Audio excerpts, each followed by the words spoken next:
साहिब बंदगी सतनाम और सभी सच्चे संत सतगुरु और जो सच्चे खोजी भगत भाई हैं, आप सबको हृदय से स्नेह भरा साहिब बंदगी सतनाम जी। सतनाम। आज का जो समय है, यद्यपि कि हम देख रहे हैं कि सत भक्ति पर बहुत से जो हमारे प्रमुख संत हुए हैं, तो उन्होंने अपना अपना विचार वाणियों के माध्यम से हम सबके लिए दिया है, जो हमारा मार्ग प्रशस्त करे।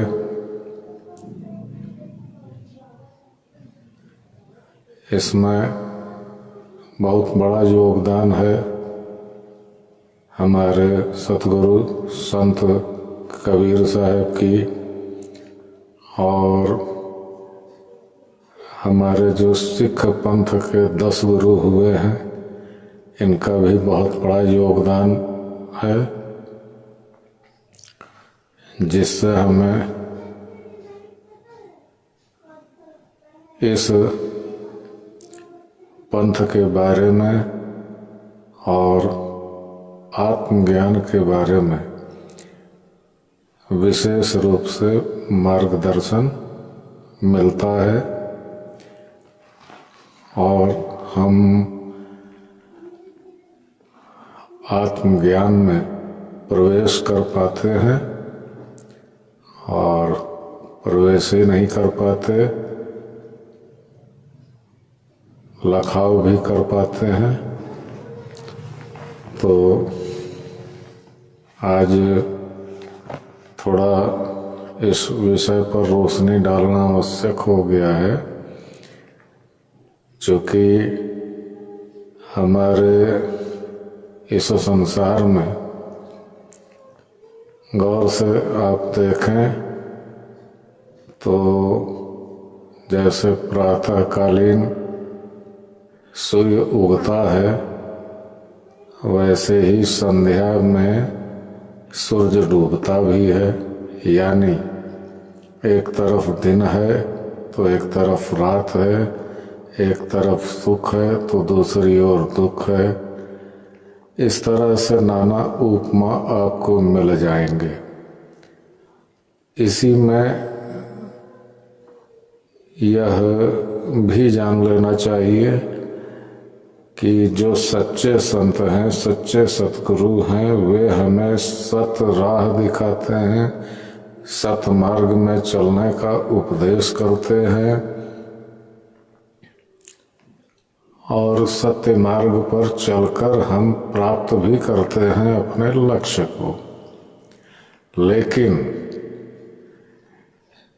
इस दुनिया में जब हर चीज का विपरीतार्थक वस्तु बना है, तो निश्चय ही आपको आपके ज्ञान से डिगाने वाले, सत्य ज्ञान से डिगाने वाले, इसके विपरीत दिशा में ले जाने वाले भी लोग मौजूद हैं, जो संत वेशधारी ही हैं, किंतु उनसे सावधान रहने की आवश्यकता है। अगर आप उनसे सावधान न रहे, अपने आप को अगर उनसे नहीं बचाया, तो वो आपको आपके लक्ष्य से दूर, बहुत दूर ले जाएंगे, जहाँ से शायद वापस लौटना आपके लिए संभव नहीं होगा। तो ये बहुत ही आवश्यक है कि कबीर साहब की एक वाणी है, जड़ चेतन का करे निबेड़ा, कहे कबीर सो हंस है मेरा। तो जो वास्तव में जो वास्तव में सच्चा संत, सच्चे सतगुरु के शिष्य हैं, वे तो समझ जाएंगे कि आज के समय में कौन आपको सत्य राह दिखा रहा है और कौन आपको असत्य राह की ओर अग्रसर कर दिया है। इसको समझना बहुत ही आवश्यक है मेरे भाई। आज इसी मकसद से इस ऑडियो को बना रहा हूँ। सबसे पहले ये देखें कि संत हम कहते किसे हैं, सतगुरु हम कहते किसे हैं। तो संत जो है, संत में जो पहला अक्षर है वो दंत स है। तो दंत स से आप ये समझ लें कि सत्य नाम, जिसके बारे में ये कहा गया कि सत्य नाम है सार, बूझो संत विवेक करी, उतरो भवजल पार, सतगुरु का उपदेश यही। अब भाई ये सत्य नाम को बूझने के लिए कहा जा रहा है कि ये सत्य नाम दरअसल में है क्या। अब ये जो सत्य नाम है इसके बारे में एक और वाणी कही गई कि सत्य नाम कोई नाम नहीं, यह है आपन रूप, जो जाने इस भेद को पावे आप स्वरूप। तो यह जो है, यह सत्य नाम कोई नाम नहीं है भाई, ये अपना निज स्वरूप है और अपने निज स्वरूप में स्थित होने का जो ज्ञान है वास्तव में यही सत ज्ञान है और यही संत का पहला सा है। यानी जो आत्मज्ञान में स्थिर रहे। तो स्थिर रहने का मतलब ये हुआ कि जो अंत समय तक इस सत्य नाम यानी अपने आत्म राम में स्थित रहे, उसे संत कहते हैं।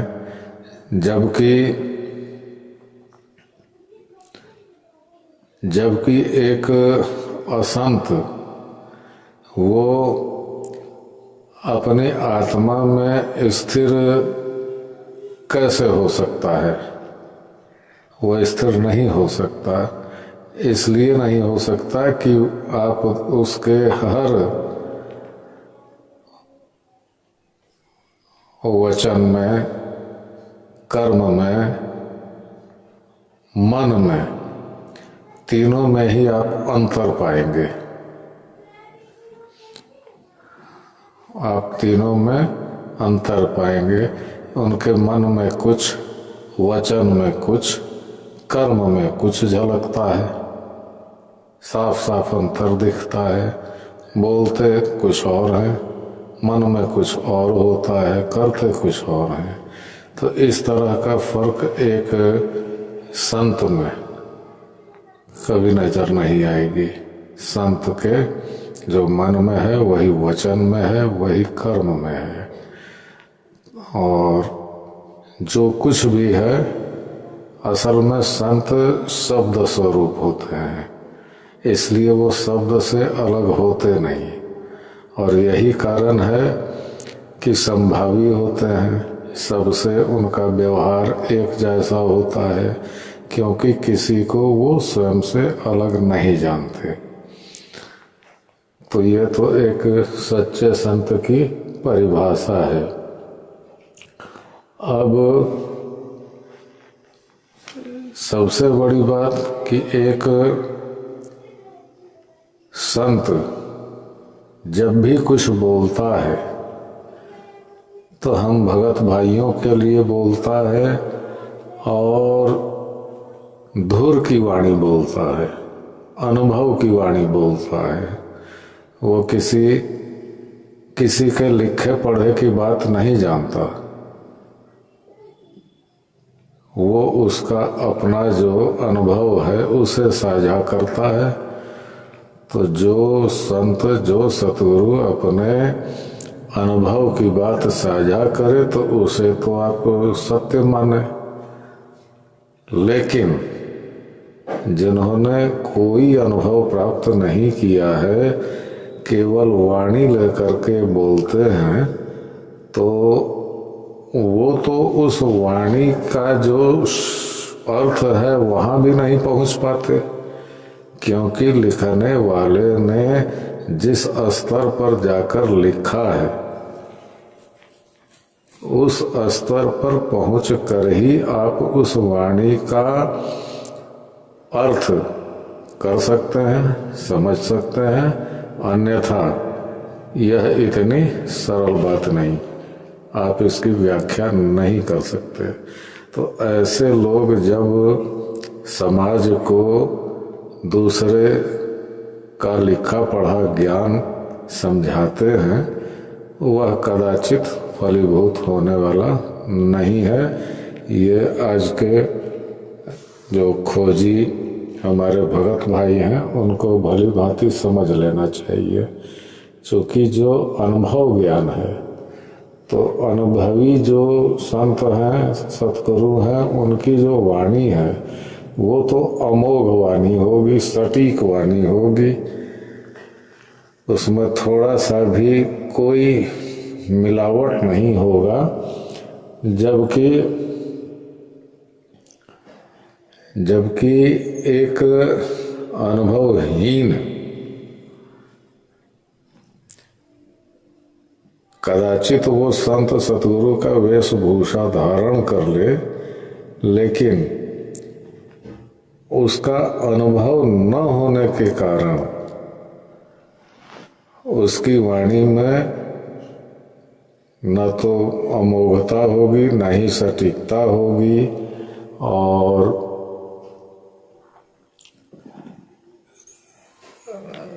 क्या कहा जाए, उसकी वाणी से वो प्रभाव हो नहीं सकता जो सच्चे संत सतगुरु की वाणी से टपकता है।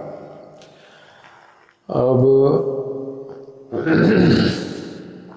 इनके जो सच्चे संत हैं, सच्चे सतगुरु हैं, अनुभवी हैं, उनके सानिध्यता मात्र से आप पाएंगे कि आप में सुख, शांति, प्रसन्नता और आनंद का अनुभव होने लगता है। इसके लिए आप कोई विशेष प्रयास नहीं करते, बिना प्रयास ही आपको ये सब अनुभूत होने लगते हैं। वहीं जब एक सच्चे संत से आपका वियोग हो रहा होता है, बिछुड़ना होता है, तो मृत्यु तुल्य कष्ट उन भगत भाइयों को होता है जिनसे कोई सच्चा संत सतगुरु बिछोड़ता है, बिछोह होता है। परंतु यही एक वेशधारी जो असंत हैं, तो उनका अगर सानिध्यता आपको प्राप्त हो तो इसके विपरीत परिणाम आपको देखने को मिलेगा। अगर आप सुख में हैं तो आप अचानक पाएंगे कि आपको दुख की अनुभूति होगी, पीड़ा की अनुभूति होगी, शांत मन भी अशांत होने लग जाएगा, प्रसन्नता के जगह जो है विषाद उत्पन्न होगा, और आनंद की तो बात ही छोड़ दें। आनंद अगर आप हैं भी तो निरानंद में बदल जाएंगे। यह सब सहज होने लगता है। तो इससे समझा जा सकता है कि सत्य और असत्य इन दोनों में क्या फर्क है। जो सच्चे संत हैं उनमें तो सकारात्मक वस्तु उपस्थित है, और जो असंत हैं उनमें नकारात्मकता आती है। ये अनुभूत है, इसका अनुभूत आप कर सकते हैं, और आप पाएंगे कि संसारियों को सदा भय होता है, संसारियों को सदा भय होता है भव सागर में डूबने का, जन्म मरण में पड़ने का। इस भव से उबारने वाले हमारे सच्चे संत सतगुरु ही हैं। एक सच्चा संत, एक सच्चा सतगुरु जो शब्द स्वरूप होता है, वो खुद ही निडर होता है और दूसरे को भी निर्भीक बनाता है, उसको इस लायक बनाता है, इस आत्मज्ञान के उस शिखर तक पहुंचाता है कि उस भगत भाई का भी जो भय है वो निडर में परिणत हो जाता है, क्योंकि उसको इस योग्य बना देता है कि वो फिर जन्म मरण के चक्कर से ऊपर उठ जावे, भवसागर से छूट जावे। तो ऐसे संतों के लिए अगर कोई ये कहे कि वो संत उनमें डर है, उनमें भय है, तो जो सिद्ध संत हुए, ऐसे सिद्ध संत जिन्होंने अपने आप को सिद्ध किया है, ऐसे सिद्ध संत जनों के विषय में कोई ऐसी बातें करता है, वो निश्चय रूप से अनुभवहीन, अपने स्वरूप का ज्ञान तो है नहीं उसे, तो वो जो है अनुभवहीन ही ऐसा शब्द अपने मुख से निकाल सकता है। तो ऐसे अनुभवहीन वेशधारी संत सतगुरु की कमी नहीं है इस धरती पर, जो साक्षात काल दूत बने हुए हैं और पता नहीं कौन कौन से नाम से जाने जाते हैं। कोई कालदूत कहता है, कोई रंभदूत कहता है, कोई कुरंभदूत कहता है, और जय विजय क्या क्या नाम से जाने जाते हैं। परंतु जो सिद्ध संत हैं उनके विषय में इस तरह की वाणी कि वे डरते हैं, ये कदाचित न्याय संगत बात नहीं है भाई। इस पर सुधार करें और जो आपने अनुभव प्राप्त किया है उस हिसाब से अपने वचन को रखें। और एक सच्चे संत सतगुरु की पहचान है कि उनके चरण जहाँ जहाँ पड़ते हैं, उनके चरण जहाँ जहाँ पड़ते हैं, तो जो प्राणियों में सहज ही आनंद प्राप्त होने लग जाता है, ये तो उन प्राणियों की बात है जो पूरे दिन में 5 तत्व हैं, उनकी बातें हैं।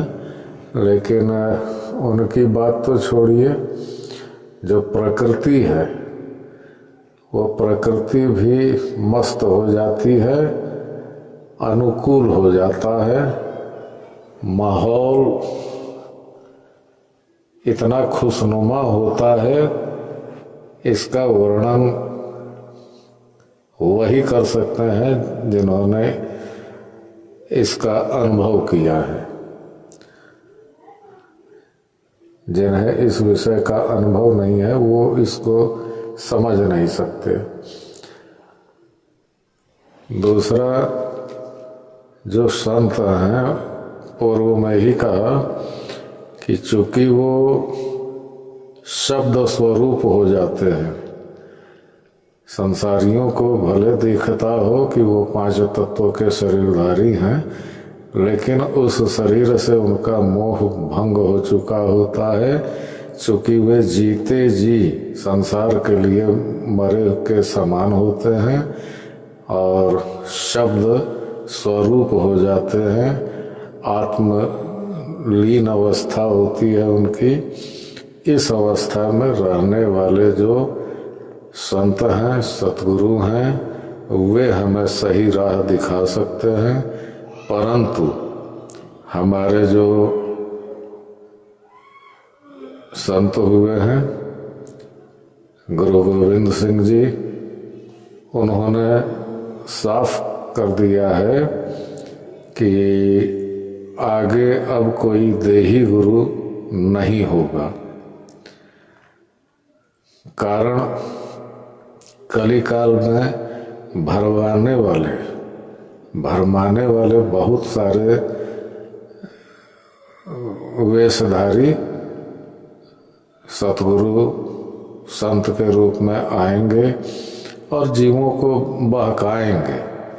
तो आज के समय में बहकाने वाले बहुत सारे ऐसे संत सतगुरु आपके सामने आ गए हैं, लेकिन जो सच्चे संत हैं, सच्चे सतगुरु हैं, उनके पास जाने मात्र से, उनके सानिध्यता में आने मात्र से यदि आपका मन शांत हो जाता हो, आनंद में आ जाता हो, शांति में आ जाता हो, तो उनसे ही आप कुछ ज्ञान लें और अपने आप को सिद्ध करें।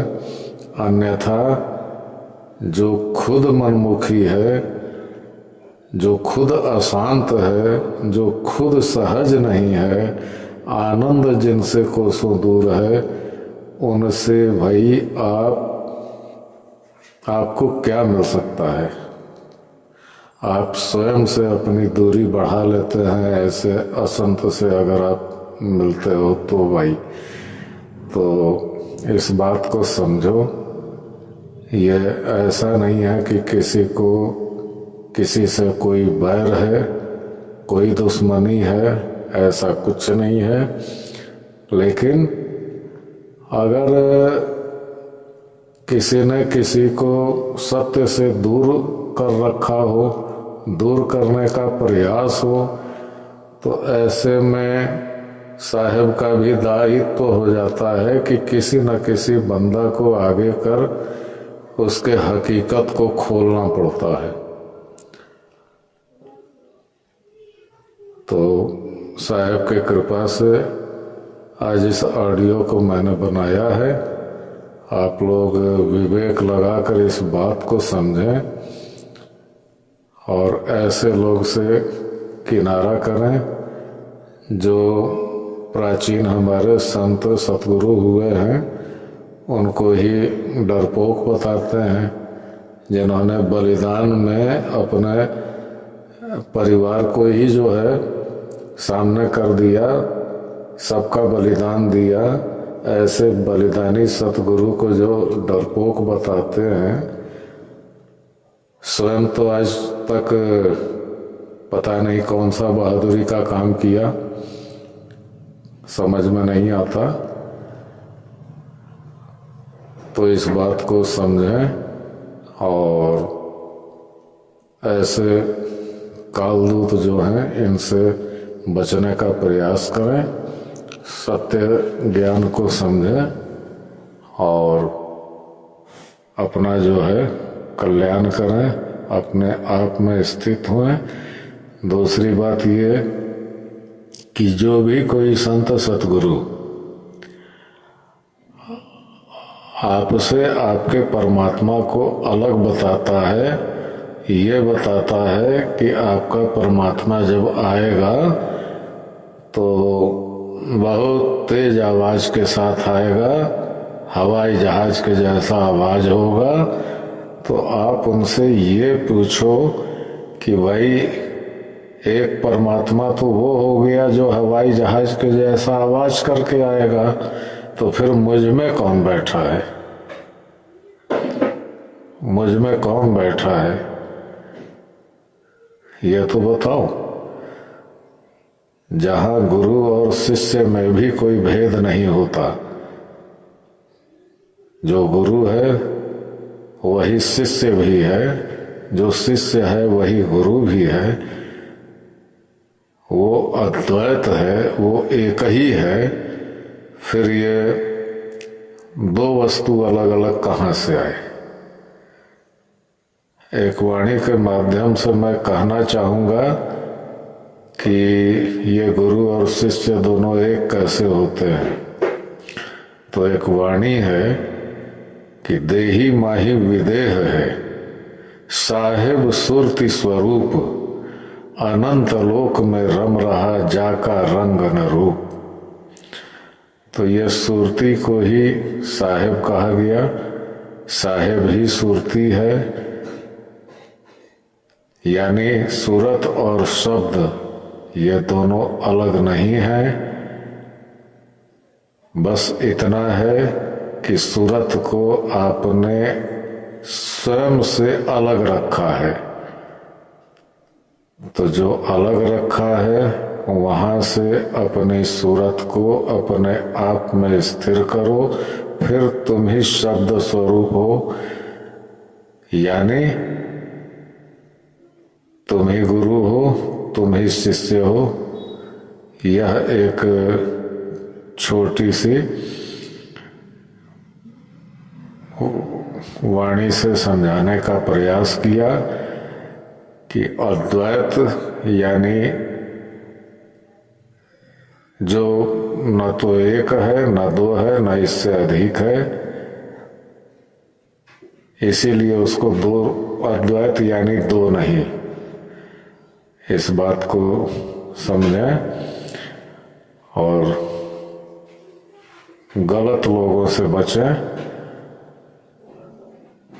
असंत लोगों से बचें, जिन्होंने चोला तो संत और सतगुरु का ही धारण किया हुआ है, लेकिन ये असल नहीं है, क्योंकि ये खुद ही अशांत है, ये खुद ही निरानंद है, ये खुद ही कष्ट में है। तो अब ऑडियो ज़्यादा लंबी हो जाएगी, इसलिए मैं अपने वाणी को विराम देता हूँ। एक बार पुनः सभी संत, सभी सतगुरु और सभी सच्चे जो हमारे भगत भाई हैं, उन आप सबको तहे दिल से समभाव में साहिब बंदगी सतनाम सतनाम सतनाम सतनाम।